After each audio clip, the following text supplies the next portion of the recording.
My name is Marcus. I'm 26 years old.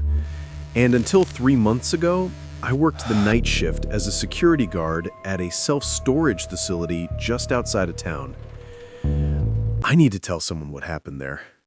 I need someone else to know why I quit without giving notice and why I can't even drive past that place anymore without my hands starting to shake. The facility was massive. Over 500 units spread across 3 separate buildings. Chain link fences everywhere, motion sensor lights, security cameras, the whole 9 yards. My job was pretty straightforward. Drive around the property once every hour, check the gates, make sure nobody was breaking in or messing around where they shouldn't be.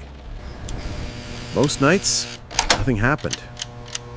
It was just me, my truck, a thermos of coffee that was always cold by 3 a.m., and whatever podcast I could find to keep me company. The main office was this small building near the front gate. Inside, there was a desk, a wall covered in security monitors showing different sections of the facility, a bathroom, and a break room with a microwave that barely heated anything anymore. The monitors were old, black and white feeds, grainy. They'd flicker sometimes, but they worked well enough to see if someone was where they shouldn't be. It started about 6 weeks into the job. I was doing my 2 a.m. rounds, driving slow through the aisles between the buildings, my headlights cutting through the darkness. Everything looked normal. Row after row of orange roll-up doors, all locked tight.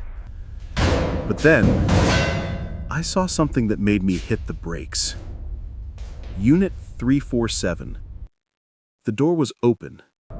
Not all the way, just lifted about 2 feet off the ground. Just enough space that someone could crawl under it if they wanted to. I pulled my truck up close and grabbed my flashlight. Company policy was crystal clear on this. If a unit's open after hours, you secure it and file a report. Don't go inside, don't touch anything. Just close it up and document what you found. Simple enough. I walked up to the unit, shined my light under that gap. The beam caught nothing but darkness, and the edge of what looked like some cardboard boxes shoved against the back wall. I called out, asking if anyone was in there. No response. The silence was so complete I could actually hear my own heartbeat thudding in my ears. I bent down, grabbed the handle at the bottom of the door, and pulled it shut. It locked automatically with this heavy metallic clank that echoed down the whole aisle. I wrote down the unit number and the time in my report log. Then I got back in my truck and continued my rounds. The whole thing took maybe 5 minutes. I didn't think much of it, right? Locks fail sometimes, springs wear out. It happens. But when I got back to the office and checked the monitor feed for that section, I noticed something that made my stomach drop. I rewound the footage to about 1:45 a.m., 15 minutes before I found the door open. The camera angle showed Unit 347 clearly. The door was closed, completely shut.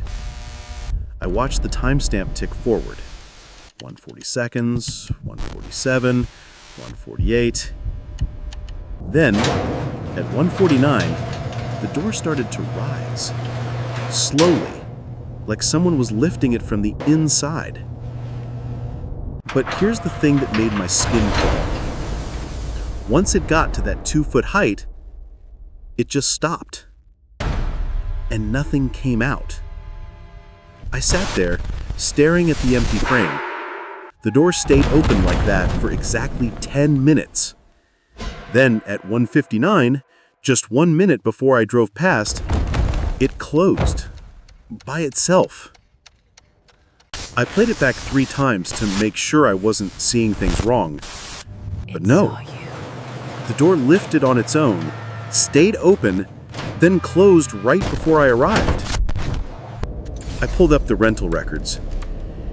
Unit 347 was rented to someone named Patricia Voss. The account had been active for 7 years, paid automatically every month.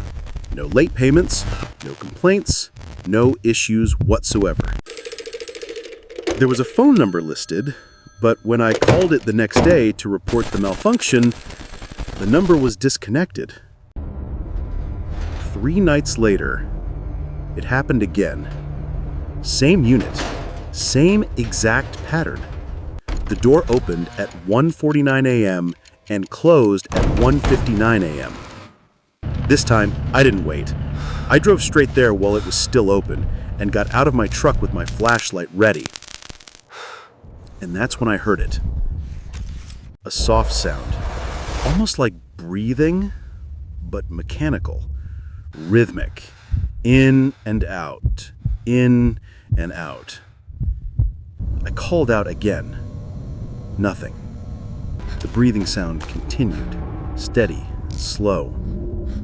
Every instinct in my body told me to walk away, to get back in my truck and call the police, but I couldn't. I had to know what was in there. I got down on my hands and knees and shined my flashlight further into the unit. Boxes, old furniture, some plastic storage bins. Nothing unusual.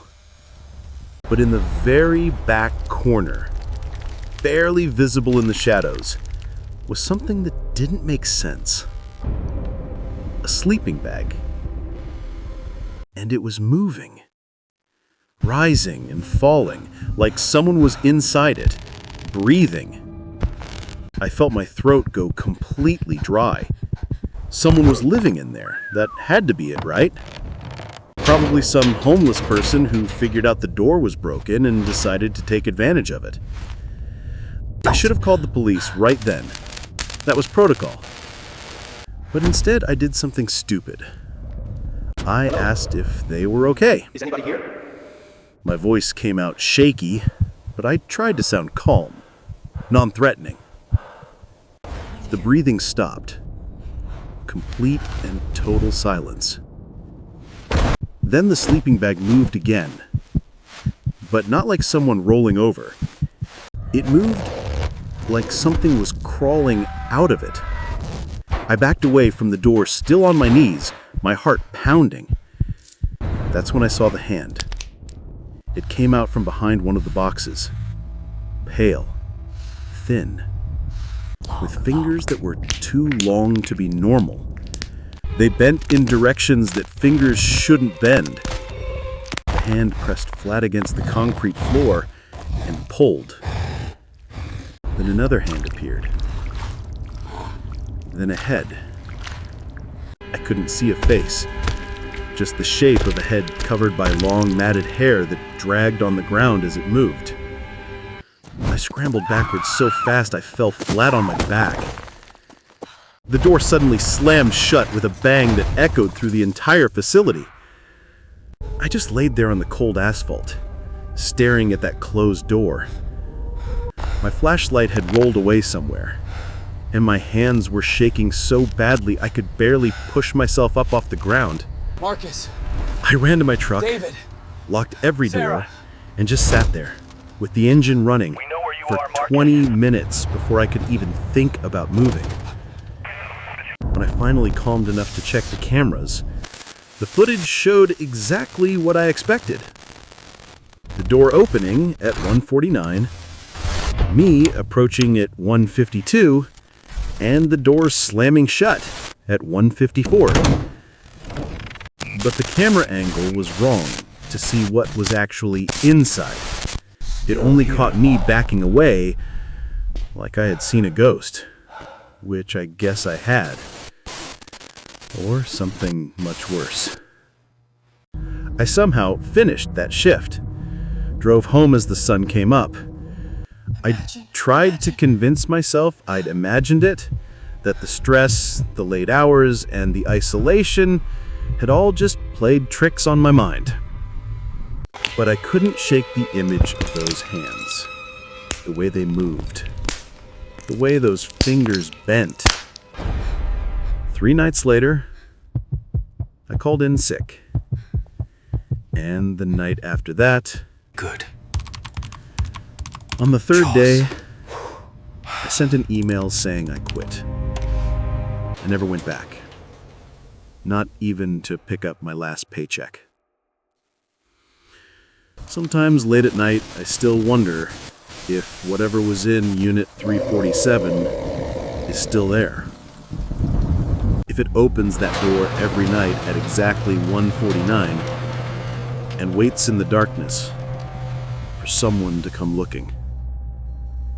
And I wonder what would happen if I'd actually crawled inside to get a better look. I'm glad I'll never know the answer to that question.